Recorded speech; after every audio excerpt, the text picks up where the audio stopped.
I would reject the premise of your question that this forces the United States to be entangled in conflicts abroad. The president has not committed to putting boots on the ground in Gaza. He has also said that the United States is not going to pay for the rebuilding of Gaza. His administration is going to work with our partners in the region to reconstruct this region. And let me just take a step back here, because this is an out-of-the-box idea. That's who President Trump is. That's why the American people elected him. And his goal is lasting peace in the Middle East for all people in the region. And as I said in my opening remarks, we've had the same people pushing the same solutions to this problem for decades. And it's been made very clear to the president that the United States needs to be involved in this rebuilding effort to ensure stability in the region for all people. But that does not mean boots on the ground in Gaza. It does not mean American taxpayers will be funding this effort. It means Donald Trump, who is the best deal maker on the planet, is going to strike a deal with our partners in the region. He did not rule out American troops in Gaza last night. Are you doing that now? I am saying that the president has not committed to that just yet. He has not made that commitment, and you know that. And on the foreign partners, the Jordanians, the Egyptians, the Saudis have already panned this plan.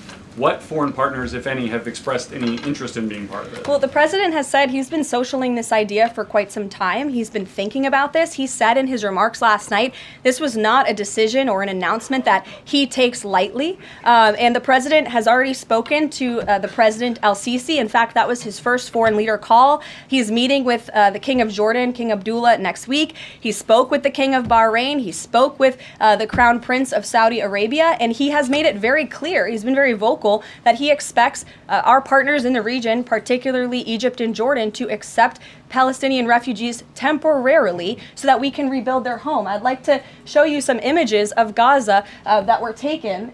Fox News aired this. I mean, that is, as they put it, an apocalyptic scene in Gaza. This is an uninhabitable place for human beings. Do you really think that families can live their dream in a region that looks like this, with no running water, no electricity? And the special envoy to the president, Steve Witkoff, recently traveled to Gaza, as you all know. And he came back with images that he showed the president of the dire situation here. And the president made this decision with a humanitarian heart for all people in the region. President Trump is in charge, and America is back. This week further demonstrated that the Trump effect is real.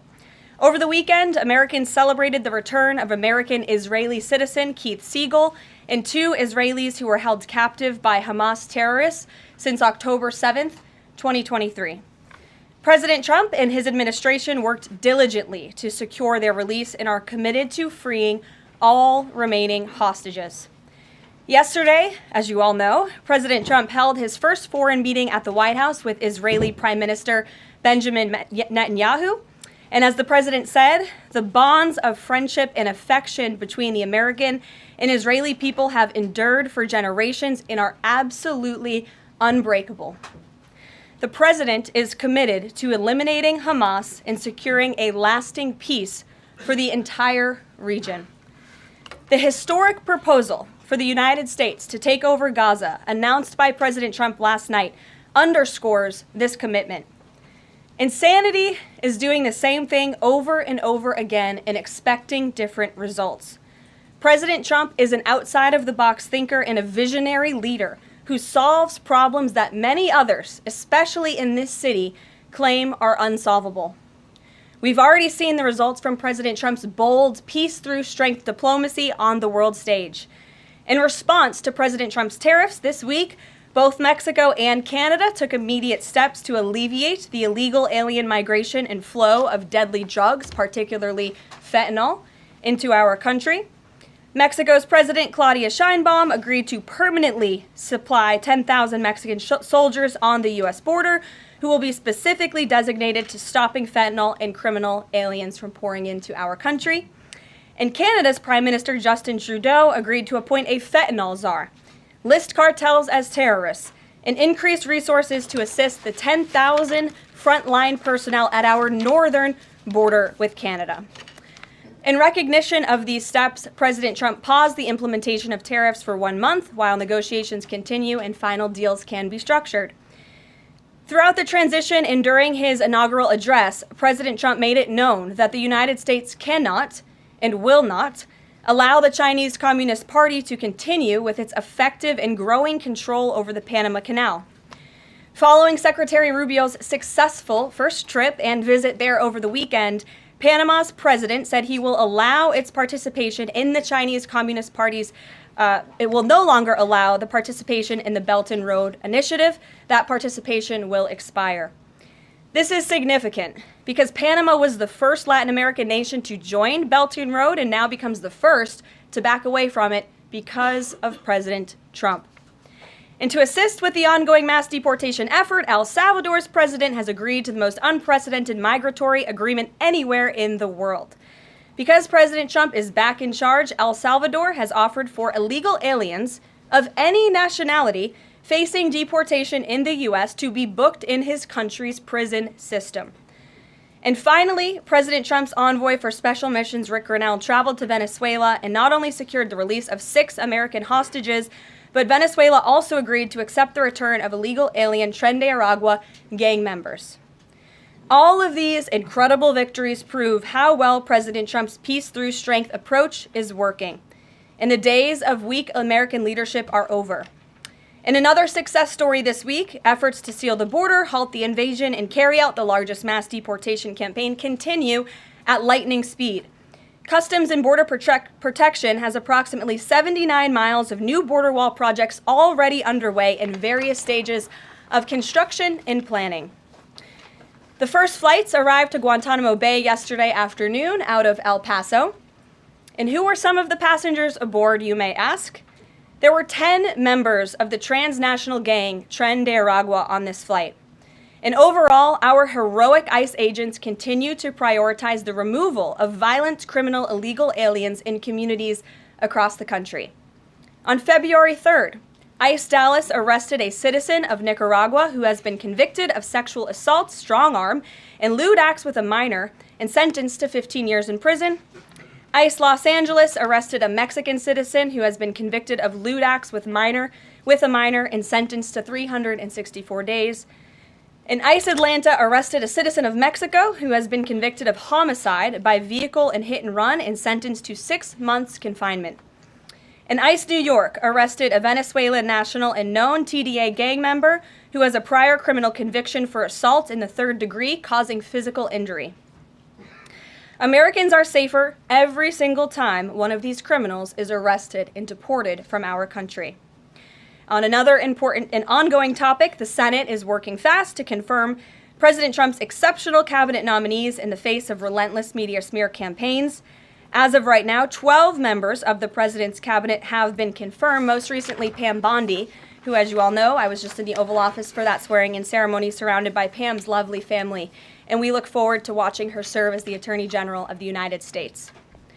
According to CNN, President Trump is getting more cabinet picks confirmed so far than the average president in the modern era. Another success story. And we believe it's critical that Republicans in the Senate majority stay tough and keep their foot on the gas to confirm all of the remaining nominees as quickly as possible so we can continue President Trump's important work here at the White House and across our entire federal government. And lastly, throughout his historic campaign, President Trump pledged to restore common sense to our country. And he is continuing to deliver on that with an executive order that he will sign later today. The president will be signing an executive order keeping men out of women's sports to defend the safety of athletes, protect competitive integrity, and uphold the promise of Title IX. This common sense action from President Trump ends the disgusting betrayal of women and girls by the previous administration, who for years catered to radical activists who wanted biological males to be treated as women in workplace showers, competitive sports, prisons, and even rape shelters. Gender, ideology, insanity is over. Submissions from individuals across the country interested in participating in our new media seat at a future briefing continue to flood in. We are at more than 12,000 and counting. If you're watching right now and are interested, you can continue to apply on our new media website, whitehouse.gov/newmedia. And in the seat today, we have a longtime national television broadcaster. I'm sure many of you recognized her when she came in, Sage Steele, who is now the host of an incredibly successful podcast, The Sage Steele Show, on YouTube and all podcast platforms. And previously, Sage was a fixture at ESPN from 2007 to 2023, primarily hosting SportsCenter, which we all know well, before leaving the company to exercise her First Amendment rights more freely. We are honored to welcome her to the briefing room today. She will be joining the president at the big EO signing later this afternoon. I know many of you will be there as well. So Sage, why don't you kick us off on this very exciting day for women and girls across the country. Thank you for joining us. It is exciting, and Karoline, thank you for welcoming people like me with a little bit of a different perspective, different background in this seat. It really does mean a lot. Thank you. Obviously, the House already passed the Protection of Women and Girls in Sports Act, which was a really big step for women and girls. So far, the Senate, as we know, has not brought it up to vote. We all know executive orders can be overturned, so I'm wondering how important it is to the president to get Congress to bring this, to pass legislation. So there are no instances like the past administration that really tried to destroy Title IX. It's incredibly important that Congress immediately acts on this priority. I think the president is really setting the tone, making this a very immediate priority for this administration, just as he promised to do on the campaign trail. And I'd like to get into the executive order a little bit, because it is the news of the day here at the White House, and talk about what this executive action will actually do. So the executive order that the president will be signing later this afternoon, as I said, upholds the promise of Title IX. It also will require the DOJ to abide by the nationwide previous administration's illegal Title IX rewrite that would have dissolved single-sex spaces and opportunities. It also requires immediate action, including enforcement actions against schools and athletic associations comprised of schools that deny women single-sex sports in single-sex locker rooms. The executive order also calls for the convening of private sporting bodies in the White House. We want them to come to this campus so the president can hear in person the stories of female athletes who have suffered lifelong injuries, who have been silenced and forced to shower with men and compete with men on athletic fields across the country. Many of those women will be at the White House today. I encourage all of you in the media to actually talk to them, to hear their stories. And I would also just add one more thing. This is a wildly popular position with the American people. In fact, there was a new poll recently that showed the overwhelming majority of Democrats also support keeping biological men out of women's sports. And so I know the president is very excited about the bill signing that will take place at 3 o'clock this afternoon. You will hear from him more on that later, and we look forward to seeing you there, Sage. So thank you very, very much. Garrett, great to see you here today. Thank you. On Gaza, the president has spent basically his entire public career criticizing foreign entanglements, nation building, sending American troops to fight abroad, particularly in the Middle East. This plan seems like it could ultimately involve all of those things. Can you explain this reversal and how building and owning Gaza squares with America First foreign policy? I would reject the premise of your question that this forces the United States to be entangled in conflicts abroad. The president has not committed to putting boots on the ground in Gaza. He has also said that the United States is not going to pay for the rebuilding of Gaza. His administration is going to work with our partners in the region to reconstruct this region. And let me just take a step back here, because this is an out-of-the-box idea. That's who President Trump is. That's why the American people elected him. And his goal is lasting peace in the Middle East for all people in the region.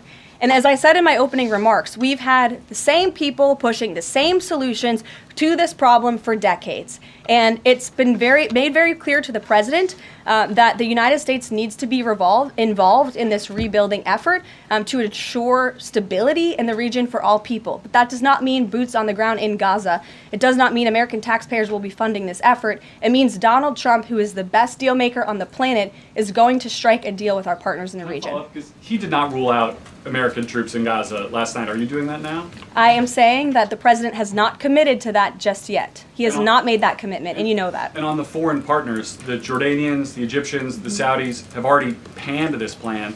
What foreign partners, if any, have expressed any interest in being part of it? Well, the president has said he's been socialing this idea for quite some time. He's been thinking about this. He said in his remarks last night, this was not a decision or an announcement that he takes lightly. And the president has already spoken to the President al-Sisi. In fact, that was his first foreign leader call. He's meeting with the King of Jordan, King Abdullah, next week. He spoke with the King of Bahrain. He spoke with the Crown Prince of Saudi Arabia. And he has made it very clear, he's been very vocal, that he expects our partners in the region, particularly Egypt and Jordan, to accept Palestinian refugees temporarily so that we can rebuild their home. I'd like to show you some images of Gaza that were taken.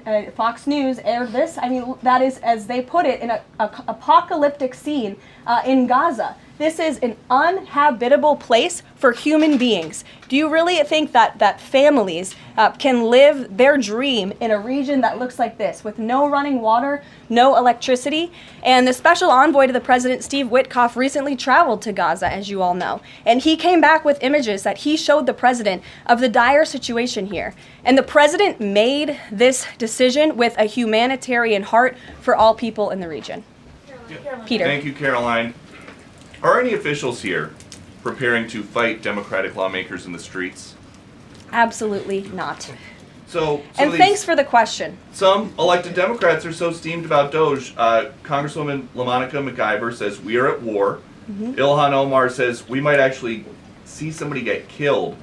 And Chris Van Hollen says, "We have to fight this in the Congress. We have to fight this in the streets." So what now? And may I just point out, if you heard that type of violent, enticing rhetoric from our side of the aisle, from Republican leaders on Capitol Hill, I think there would be a lot more outrage in this room today. It's unacceptable, the comments that have been made by these Democrat leaders, and frankly, they don't even know what they're talking about. Because President Trump was elected with a mandate from the American people to make this government more efficient.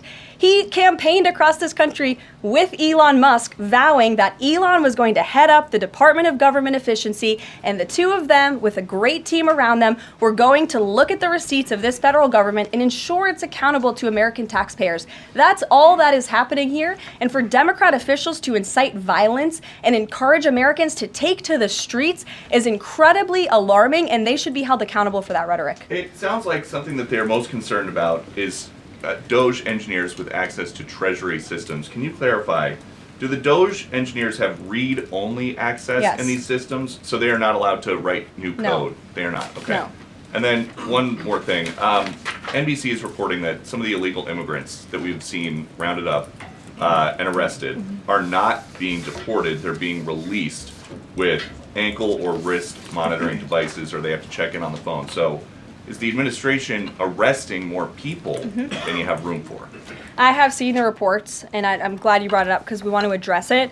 There have been a total of 461 illegal aliens. This is of this morning when I got this information from DHS that have been released from custody of the more than 8,000 that have been arrested since President Trump was inaugurated. It's less than 6%. And there are reasons for their release. Some of the factors include a lack of significant likelihood of removal in the foreseeable future, lack of detention availability, which is something this president and this administration has been incredibly vocal about. We are doing everything we can to deport and detain illegal immigrants, but we need Congress's help to increase funding for Border Patrol and for ICE to increase detention capability in our facilities. And then other serious medical conditions have also been the reasons for some of the release of these individuals. But none of them have final deportation orders. Many of them are probably contesting their immigration status. I'd refer you to DHS for more details, but I did get that information because I knew it would be a question, so thank you.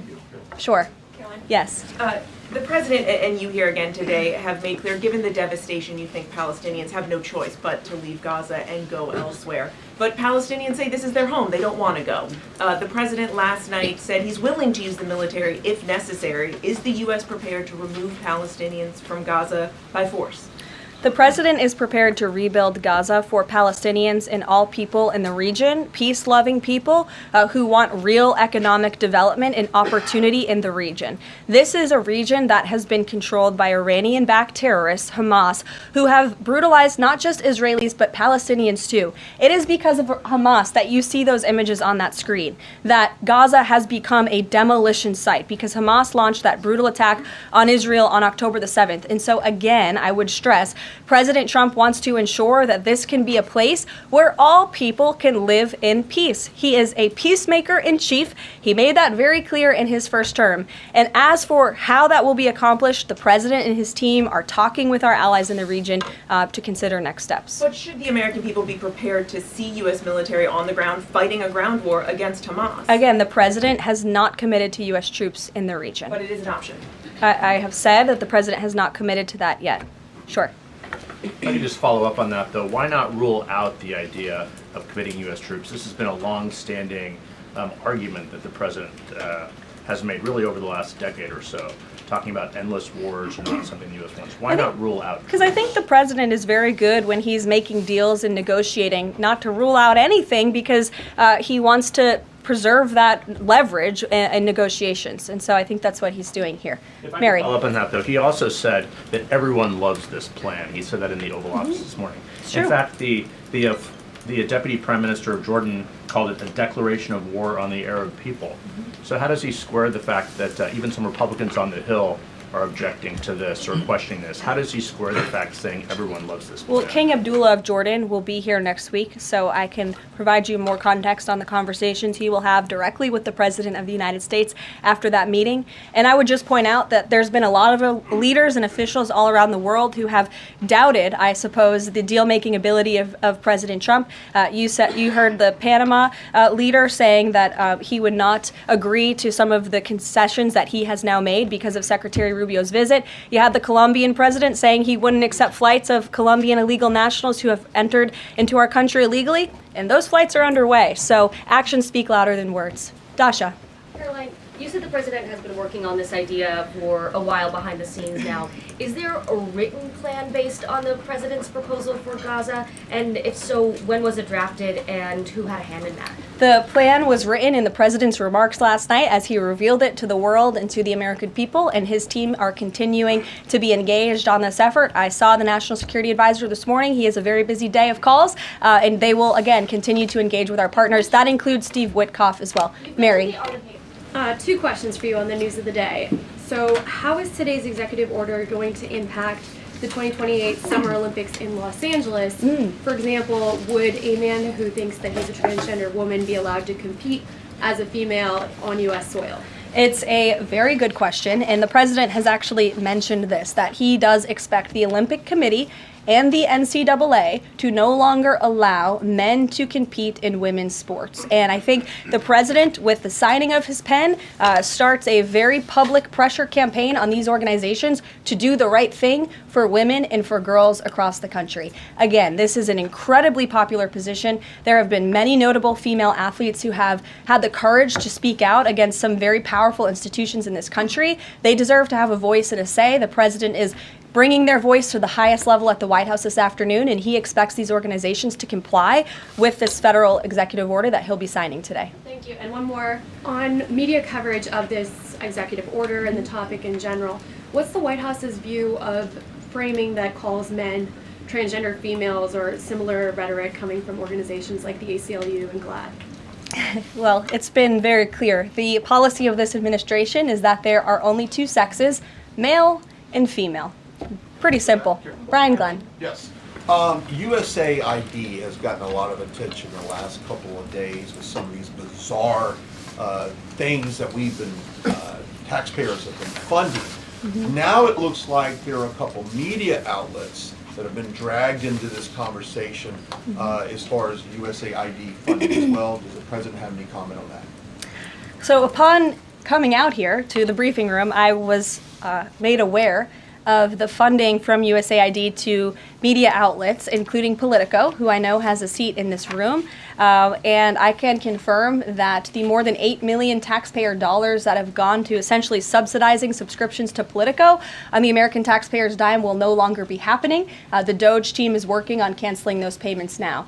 Again, this is a whole of government effort to ensure that we are going line by line when it comes to the federal government's books. And this president and his team are making decisions across the board on, do these receipts serve the interests of the American people? Is this a good use of the American taxpayers' money? If it is not, that funding will no longer be sent abroad, and American taxpayers will see significant savings because of that effort. Thank you.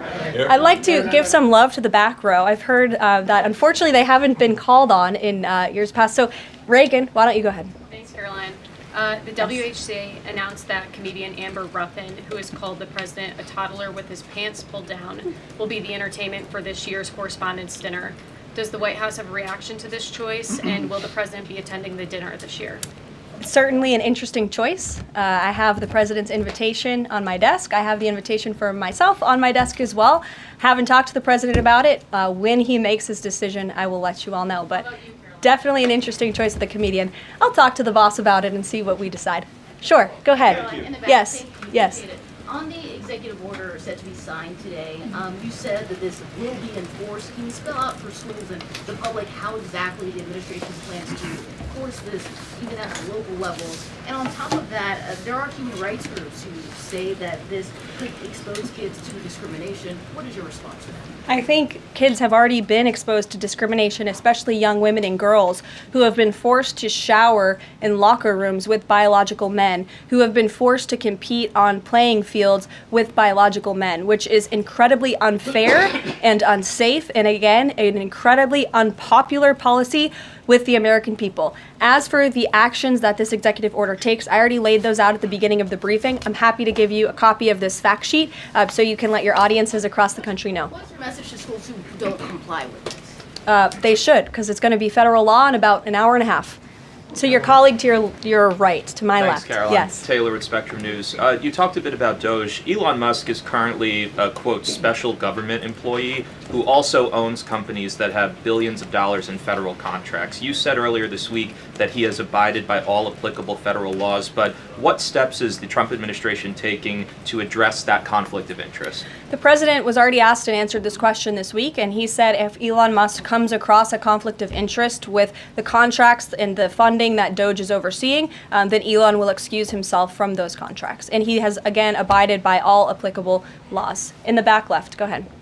Trade advisor Peter Navarro, when asked about the External Revenue Service today, said, quote, we're going to collect a lot of tariff revenues and we're going to get tax cuts out of it. Is it the official position of the White House that tariffs will lower taxes for Americans? The president has always been clear that he believes tariffs are a tax on foreign nations, and he's committed to cutting taxes for the American people here at home. He also believes tariffs are a great revenue raiser for this country, and that's exactly why he has committed to the creation of the External Revenue Service, which I think is a phenomenal idea.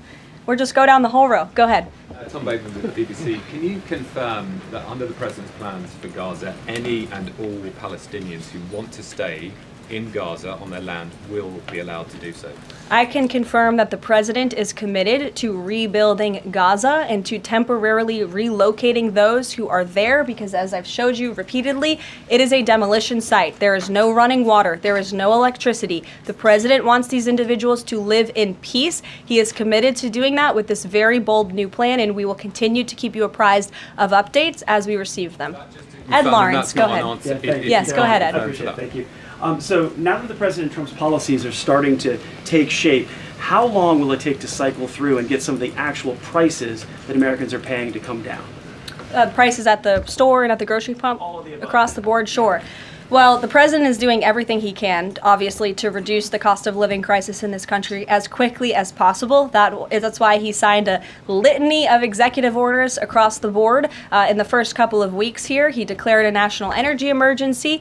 He committed to cutting 10 regulations for every new one on the book. As you know, working for a Fox Business-related outlet, deregulation and energy independence are huge drivers of reducing inflation in this country. And I think Americans can be assured by the results President Trump had in his first term, when again inflation was 1.4% when he left office. But is it months or is it a year? And will Americans have the patience to wait for it? I don't have a timeline, but the president is doing everything that he possibly can to reduce cost of living for Americans at home.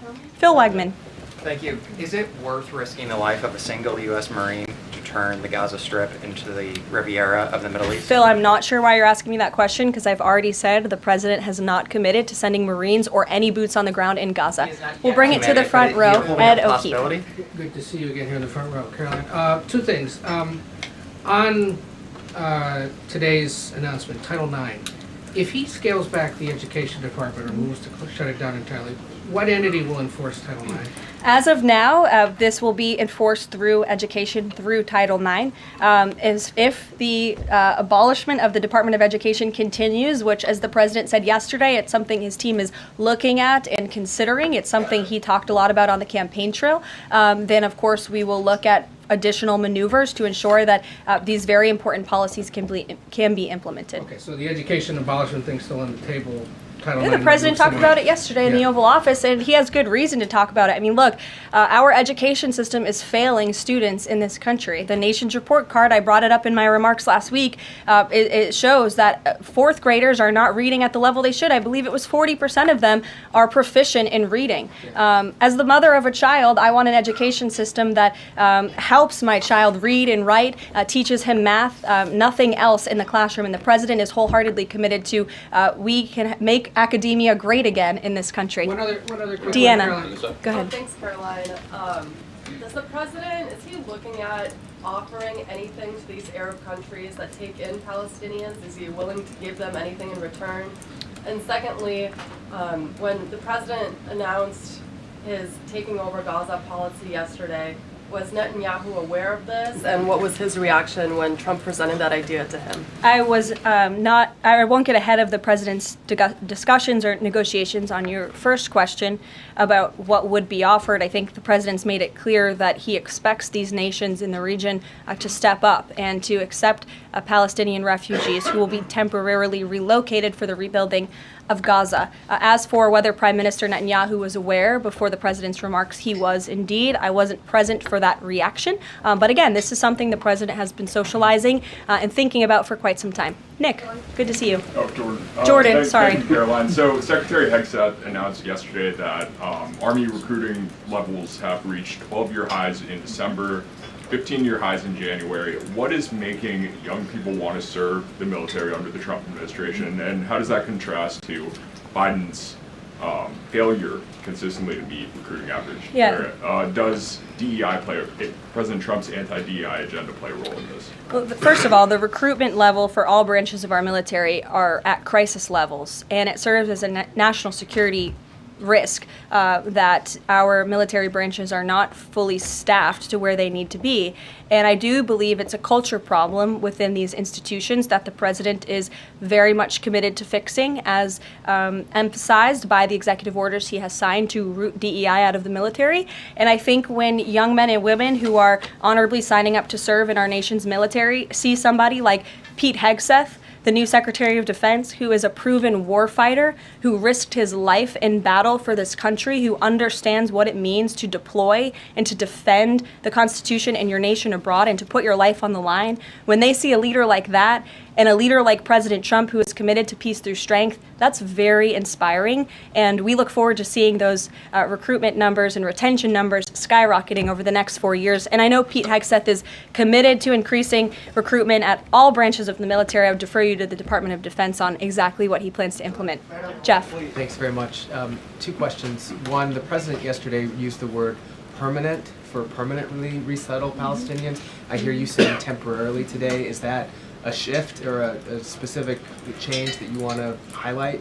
And my second question is, Yesterday he spoke about the U.S. owning Gaza. Mm-hmm. Who owns Gaza now, and how would the U.S. acquire ownership? Well, Gaza is currently run by Iranian-backed terrorists in the Middle East, Hamas, who we all agree, I think everybody in the region agrees, that can no longer stand. Just look at the events of October 7th and the events since. And the president, again, is committed to rebuilding the region for all people who want to return to it once it is no longer a demolition site and it's a place where people can actually live and thrive in harmony, as he said last night. His words, not mine. Daniel. Permanent versus temporarily resettle? The president has made it clear that they need to be temporarily relocated out of Gaza for the rebuilding of this effort. Again, it's a demolition site right now. It's not a livable place for any human being. And I think it's actually quite evil to suggest that people should live in such dire conditions. Daniel. Caroline, thank you so much. The Daily Guidance says that the president will be meeting with a pair of governors today, Governor Abbott of Texas and Governor Newsom of California. It comes after the president took executive action to turn the water back on in California. Billions of gallons are flowing now. What can you tell us about the two meetings and the importance of President Trump's actions to help people in California? Sure. Those meetings will be taking place shortly, so I will get out of here to get to those meetings. We can always provide you a readout, as we always do. We try to be very transparent about what the president is doing in the Oval Office. Perhaps he'll even call you in to join him. We never know around here, as you all know. But Governor Abbott is obviously a great friend and an ally to the president. He has been on the front lines of the border crisis in this country. And as for Governor Gavin Newsom, well, the president is willing to work with anybody from blue states or red states to do what's best for the American people. And he really enjoyed, the president really enjoyed his trip to Pacific Palisades last week. He felt very inspired by the frustration of the residents there, and he has been wholeheartedly committed to ensuring that the water is flowing in California to prevent these wildfires, and also that people have access to their properties. And he has continued to apply tremendous pressure to Gavin Newsom and also the Los Angeles mayor to allow private residents and property owners to access their property. He believes that's their right to do so, and they should be able to do it. And one more thing before I wrap up, because I do want to get to these meetings, and I will see you all at the EO signing later this afternoon. I would just say that you brought to mind California and North Carolina, who continue to be on our hearts, and the president and this administration are committed to ensuring that these individuals get the funding that they need. And I would just say a strong message to Democrats who are out there pretending to be outraged about the long list of crap that this administration is cutting, federal waste and funding, like $2 million for sex changes in Guatemala, $6 million to fund tourism in Egypt, $20 million on a new Sesame Street show in Iraq, $4.5 million to combat disinformation in Kazakhstan. I could go on, and I'm happy to provide this list to every single one of you. Democrats are outraged that the American people want to be, they want their taxpayers going to good uses, not stuff like this. But then they're very quiet about the fact that there are still North Carolinians and people in California who have lost everything, and in the last 4 years, this federal government did nothing to help them. This president will continue to put Americans first, and I think the successes of this week so far speak to that, and it's only Wednesday. So I'll see you guys later this week, and we'll see you this afternoon. Thank you very much.